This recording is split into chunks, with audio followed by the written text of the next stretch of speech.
नमस्कार. सर्वोच्च न्यायालयाच्या एका निर्णयामुळे सध्या हजारो शिक्षकांच्या नोकरीवर अक्षरशः टांगती तलवार आहे.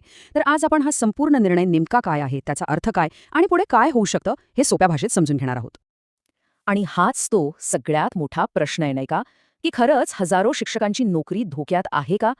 या संपूर्ण प्रकरणाच्या केंद्रस्थानी हाच सवाल आहे. चला याचं उत्तर शोधण्याचा प्रयत्न करूया.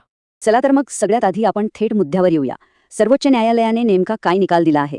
तर बघा, ही टेट म्हणजे शिक्षक पात्रता परीक्षा. सोप्या भाषेत सांगायचं तर हा एक बेंचमार्क आहे, एक किमान अट आहे, जी शिक्षकांची गुणवत्ता तपासण्यासाठी सरकारने अनिवार्य केली आहे. आणि आता आलाय कळीचा मुद्दा. अंजुमन इशाते तालीम ट्रस्ट विरुद्ध महाराष्ट्र राज्य या केसमध्ये कोर्टाने अगदी स्पष्ट शब्दात सांगितलं आहे की ही परीक्षा आता सध्या नोकरीत असलेल्या सर्व शिक्षकांसाठी सुद्धा बंधनकारक असणार आहे. बरं, हा निर्णय तर आला, पण आता याचा थेट परिणाम शिक्षकांच्या आयुष्यावर कसा होणार आहे ते समजून घेऊया.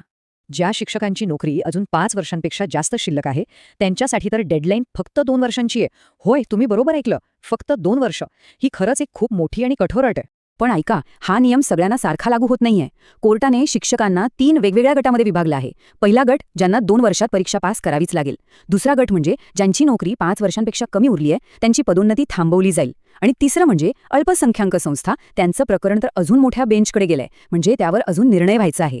आता या परिस्थितीतून काही मार्ग आहे का? सरकार काय करते? कायदेशीर पातळीवर काय हालचाली सुरू आहेत? चला बघूया. सगळ्यात पहिला मार्ग आहे तो म्हणजे कायदेशीर लढाई. इथे 2 स्टेप्स आहेत. पहिली, महाराष्ट्र सरकार कोर्टात एक पुनर्विलोकन याचिका दाखल करणार आहे, म्हणजे कोर्टाला त्यांच्या निर्णयावर पुन्हा एकदा विचार करण्याची विनंती करणार आहे. आणि समजा ती याचिका फेटाळली गेली तर मग एक शेवटचा पर्याय उरतो, तो म्हणजे क्युरेटिव्ह याचिका.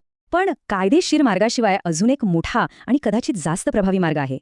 तो म्हणजे थेट कायद्यातच बदल करणे.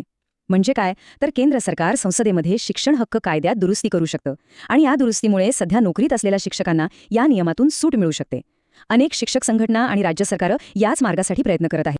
बरं, हे झालं सरकारी आणि कायदेशीर पातळीवरचं. पण जे शिक्षक आता परीक्षेची तयारी करणार आहेत, त्यांच्यासाठी काय मदत उपलब्ध आहे किंवा काय करता येऊ शकतं? इथे महाराष्ट्रातल्या शिक्षकांसाठी एक चांगली गोष्ट आहे. त्यांच्याकडे एक नाही तर 2 पर्याय आहेत. एकतर ते राज्याची महाटेट देऊ शकतात किंवा मग केंद्राची सीटेट परीक्षा देऊ शकतात. आणि महत्त्वाचं म्हणजे या दोन्ही परीक्षांना सारखंच महत्त्व आहे. दोन्हीही व्हॅलिड मानल्या जातात. आणि फक्त महाराष्ट्रच नाही, इतर राज्यही पुढाकार घेताना दिसतायत. उदाहरणच घ्यायचं झालं तर तमिळनाडूचं. त्यांनी तर 2026 पर्यंत तब्बल 3 विशेष टेट परीक्षा घेण्याचं जाहीर केलंय. यावरून दिसते की सरकारी समस्या गांभीर्याने घेत आहे आणि मार्ग काढण्याचा प्रयत्न करत आहे.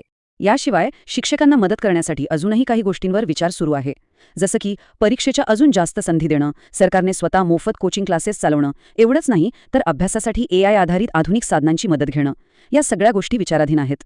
चला तर मग आता ह्या सगळ्याचा थोडक्यात आढावा घेऊया आणि बघूया की ह्यापुढे नेमकं काय अपेक्षित आहे. एक गोष्ट मात्र अगदी सूर्यप्रकाशा इतकी स्वच्छ आहे. सर्वोच्च न्यायालयाने टेटला शिक्षकांसाठी एक किमान पात्रता, एक बेसिक क्वालिफिकेशन ठरवलं आहे. त्यामुळे जोपर्यंत कायद्यातच काहीतरी मोठा बदल होत नाही, तोपर्यंत या परीक्षेतून पूर्णपणे सूट मिळण्याची शक्यता खूपच कमी आहे. आणि शेवटी हाच तो लाख मुलाचा प्रश्न उरतो. एका बाजूला आहे शिक्षणाचा दर्जा सुधारण्याचा प्रामाणिक हेतू आणि दुसऱ्या बाजूला आहे हजारो शिक्षकांच्या नोकरीचा, त्यांच्या भविष्याचा प्रश्न. आता या दोन्हींमध्ये एक योग्य तो समतोल कसा साधला जाणार, हेच पाहणं सगळ्यात महत्त्वाचे ठरणार आहे.